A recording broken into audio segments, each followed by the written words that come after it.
chilling tales for dark nights.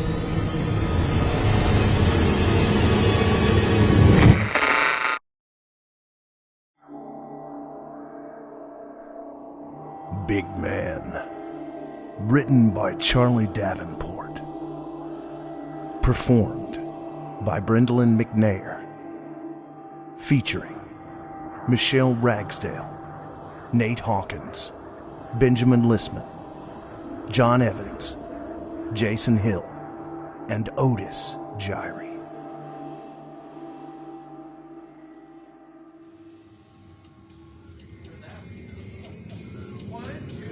I was the short, fat kid that night. It was not that I was all that short. 5'4" is the average height for women in North America. I'd looked that fact up late one night on my phone, convinced that my lack of success with finding any company or even a free drink had to do with my height. Whether I had thought I was too short or too tall, I can't remember. It also was not that I was all that heavy. Devon at work had described me as thick. A bit heavier than those women on TV, but it filled me out in all the right places. It was because, just like all the kids that get picked last for the team, I had to run after my friend and all but demand to tag along. We'd been out to get some drinks because Amber's boyfriend had forgotten how to act right. Remembering the 20 or so previous times this had happened, I'd gathered this could mean anything from playing too many hours of Call of Duty to picking his socks up off the floor with his toes. You are such a pig! She'd call me and demand that we have a night out that always ended with her picking up some random dude at whatever bar we happened to be at and then doing the walk of shame the following morning. Why did I never go for Devon? I wondered as the Lincoln hit a bump. The road ahead of us was dark and poorly maintained. The uncomfortable ride was exacerbated by the sound of Amber trying to swallow her date's face. I suppose that I had to give it to these guys. The wingmen had laid the groundwork before their friend had even approached Amber. I had fallen for it too, thinking that tonight I'd get to spend some time with someone other than a guy who was taking one for the team. Hey, I'm sorry to bother you. Then why you bothering us? Amber had insisted that we slam some tequila shots to get things started, and I tried to keep the hard liquor grimace off my face. I felt an immediate twinge of regret at my defensiveness, but the mechanism was built up from a lifetime of experience. I turned on my stool to face the man. He was dressed in a blue Oxford shirt with the sleeves rolled up to his elbows. Behind him stood two men dressed practically the same as him. All of them looked like they were wearing their Easter Sunday best. Shirts of blue, green, and yellow, and neatly pressed pants. Everything about these guys said, "Just here on business." Well, it's because you two look like fun in this place. He gestured around, indicating the sparse attendance at High Notes Bar and Grill on this Tuesday evening. No karaoke tonight! That volume told me my friend should have eaten dinner instead of pre-partying before she left the apartment. Their spokesman smiled, his friendliness undeterred by the assault on his eardrums. What was that? Amber had dialed it back and managed to drawl a bit and sound cute. Karaoke is the big draw here. Big crowds. I felt myself drawing back inward, already conceding defeat against Amber's bleach-white teeth and Barbie doll boobs. "Oh," was all the man said to Amber. Not the kind of treatment she was used to. And then turned back to me. My name's Lucas. Shame to miss it. What? The karaoke. The voice went off again like a halftime cannon, and I would have to admit that I felt a slight tingle deep inside me when it did. I like karaoke. The other guys in their dress and demeanor could have been accountants, lawyers, or salesmen. This guy wore a white Oxford, but looked like a man that worked with his hands. I had the impression he was looking us both over, his hard eyes just taking in every detail of us, and it sort of creeped me out. It was just as well he'd settled quickly on Amber. That alpha male type was always her default pick anyway. He really does. Lucas touched my shoulder. How about you? Got a go-to song? I admitted to living on a prayer, knowing that it was cheesy and officially for old people. You know, like born in the 80s old. So, what are we drinking, ladies?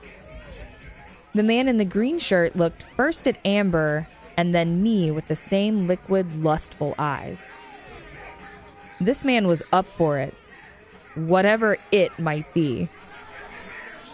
He must have bought me and Amber a half-dozen drinks each that night, and always threw in some line like, All it'll cost you is a smile. from any one of the slack-shouldered regulars at High Notes, this attention would have been unwelcome. In fact, it'd be flat-out creepy. What set this guy Jacob apart was that he was hot. All chiseled looks and smoldering eyes. Too hot for me. You ever have Asaito tequila? It's made in this tiny distiller in Jalisco. The guy in yellow sounded like a drive-time DJ or the movie phone guy. Will, I think his name was?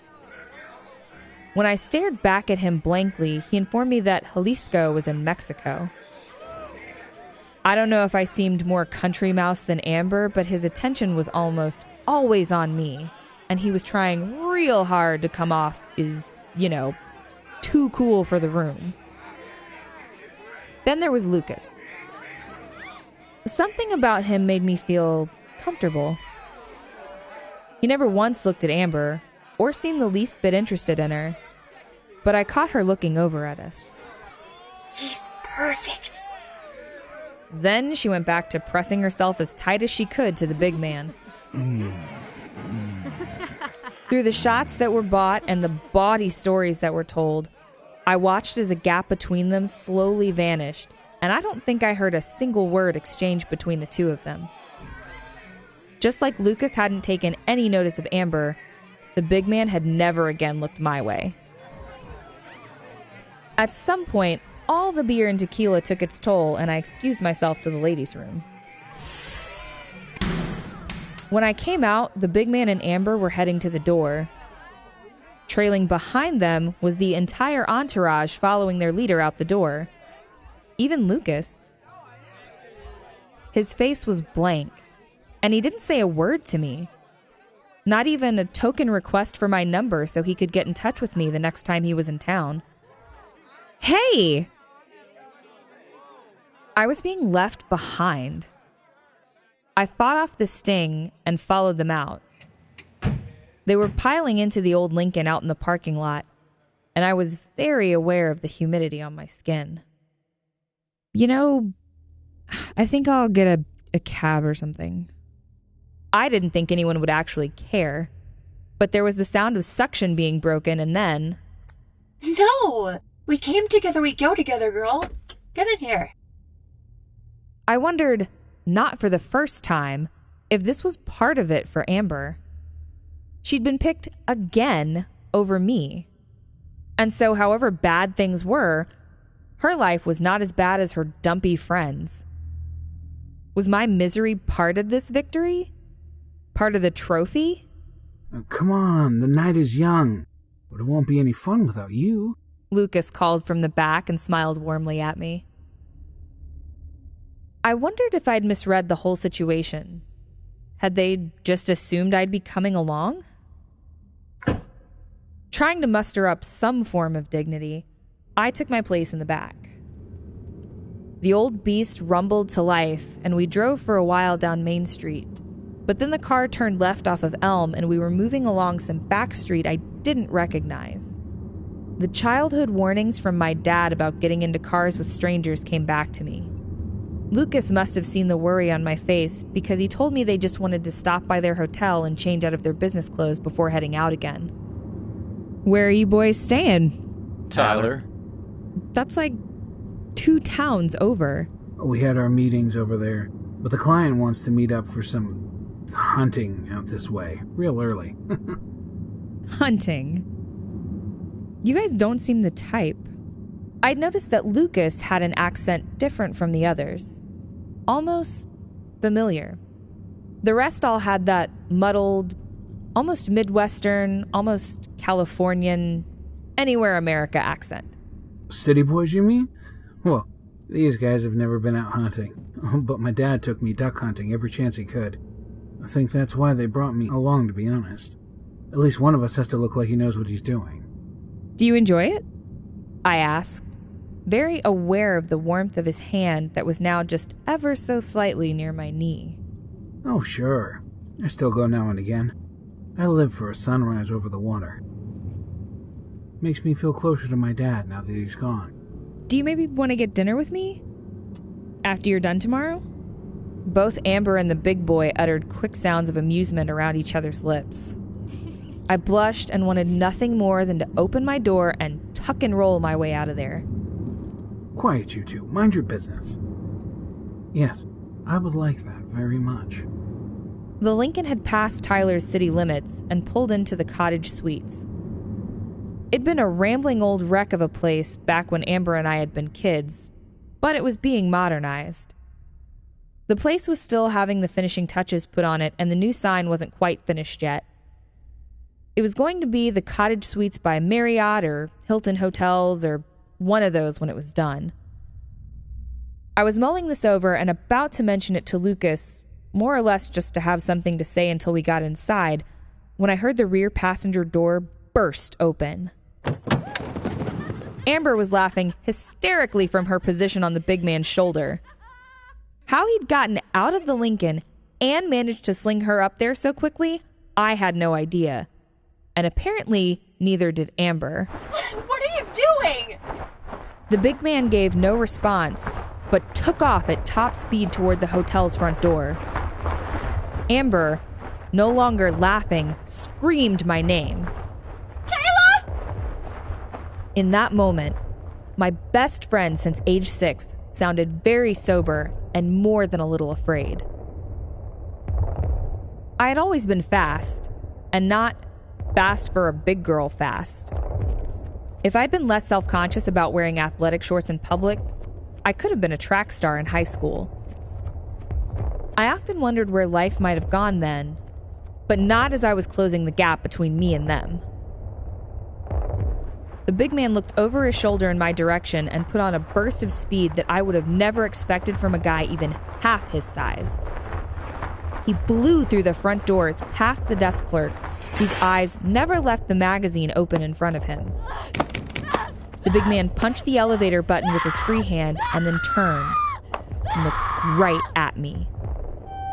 Then he smiled. His mouth stretched past the point where human muscles had any right to be able to move lips and gums. It looked like he'd be able to easily open wide enough to swallow a baby whole. I could see nothing but his rows and rows of sharp teeth. The big man winked at me and stepped back into the elevator as the doors closed. Can I help you, miss? It was the desk clerk. I ran up to him. My words just came out in a rush. Yes, my friend and I came back here with some guys, and one grabbed her right out of the car. He looked at me with tired eyes. They're dating or something? We just met them tonight. What was he talking about? Maybe they just want to be alone. He grabbed her right out of the car. Okay. What room is he in? I don't know. I felt panic rise as I realized what the next question would be. What's his name? Nobody had called him by name. His friends had barely spoken to him at all. Had anyone used his name? I don't know. The clerk's shoulders slumped forward and his hands fell away from the keyboard. Look, miss, I'm sorry you were left behind, but two's company and three's a crowd. There were 4 of them. I was numb and could feel my grip on things beginning to slip. Any of them know his name? I turned back to the parking lot, and in that same distant corner sat the Lincoln, the passenger door still open and the dome lights on. Call the sheriff! I said to the clerk and stormed towards the car. Miss! You call the sheriff! I slammed the fancy glass sliding door with my fist, hard enough to make the whole thing rattle. The police would tell me later that when the clerk called 911, he told them they had a hysterical woman, drunk or high he didn't know for sure, running around the hotel saying someone had been kidnapped. Lucas was still seated in the back seat of the old Lincoln. His head was turned away from me, and he made small noises now and again, sounding as though he were humming a tune or just muttering like a loony on a bus. I caught an earthy smell, and in the front seat I saw a pair of dress shirts crumpled above khakis and sensible shoes on the floor. That struck me as weird, but I had other things on my mind. Hey, where did your friend take Amber?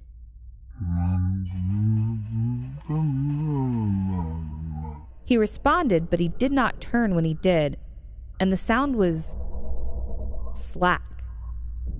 It wasn't a question or a statement, but kind of a moan. Hey, where are the other two?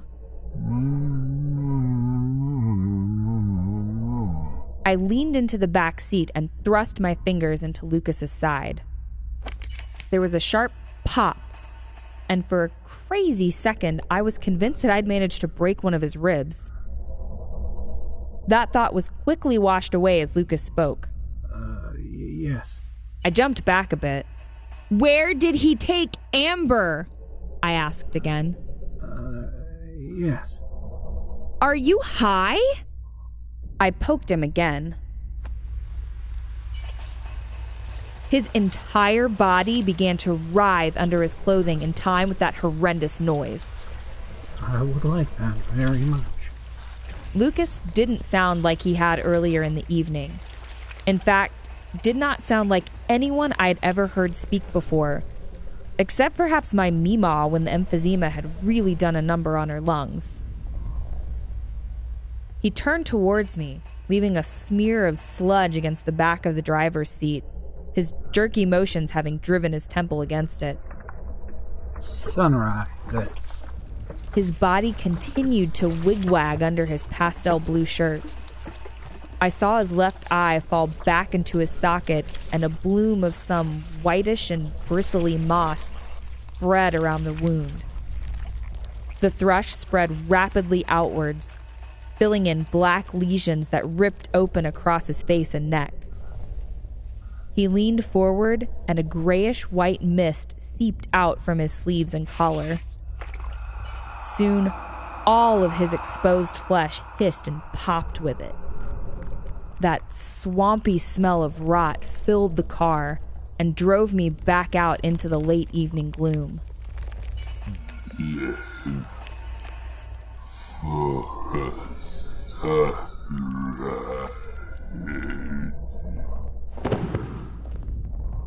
Then he collapsed forward onto the back seat, one hand stretching out towards me. The mist filled the air around him, and when it cleared, there was only his clothing left behind, lying in the position he'd fallen. The police arrived 20 minutes later. The deputies ran the Lincoln's plates and found that it was registered to a Chuck Herman in Clarksville that had reported the vehicle stolen from his driveway the day before. They searched the hotel, woke and questioned guests, and looked at surveillance footage but found nothing. As far as they were concerned, neither Amber nor the big man had ever been there. I told them that was impossible. They took detailed descriptions of the four men, and one of them asked if I had anyone that could come and pick me up. When it became clear that I wasn't going to get anywhere with them, I fished out my cell phone and called my dad. He told me to stay put and that he'd be right there. After the sheriffs had left, I went back to the front desk clerk. As I looked closely at him, no detail lodged in my mind. This man did not stand out in any way. Can I help you, miss? He sounded as though we'd never spoken before. I want to see the footage. His eyes creased in irritation, but his smile didn't change one bit. Miss? I want to see the security camera footage. I want to see what that cop saw. Look, young lady, I'm sorry that your evening didn't go as planned, and I am sorry your friend left you behind. He turned back to his computer's keyboard and began typing away. She did not leave me. But perhaps you should take this as an opportunity. I mean, did you really want to be the third wheel the rest of your life? This place gets all kinds of folks. Each one of them, once they're away from home, get a little wild, looking for some kind of relief from whatever ails them. It can get a body into a very bad situation with very bad company. It can happen, miss. I've seen it many times. Sometimes you eat the bear, and sometimes it eats you. The elevator sat in a recessed cubby, and I couldn't see it from where I stood. I stiffened, expecting the big man to step into view from around the corner. His perfect white Oxford and that impossible tear of a grin with its rows of bristling teeth would both be covered in Amber's blood. He might even be dragging whatever was left of her behind him. My friend, maimed, violated, and devoured, just a used scrap of gristle to be thrown away. Miss, does that sound good to you? No. I said, my dad, he's coming to get me now.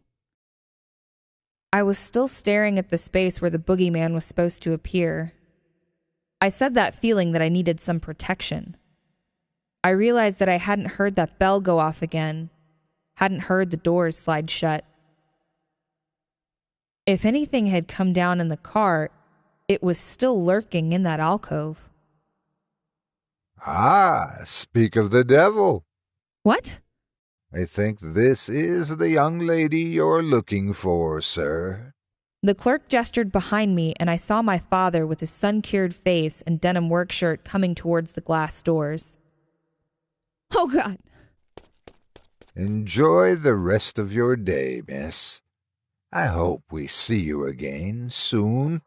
Something in his voice made me turn back around, and he slowly smiled at me.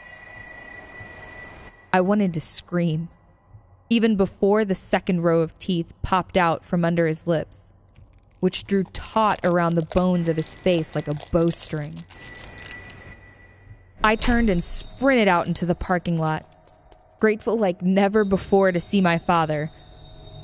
But the clerk's words rang in my ears.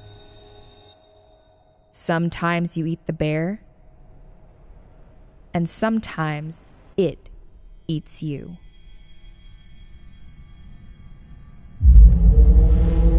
Chilling tales for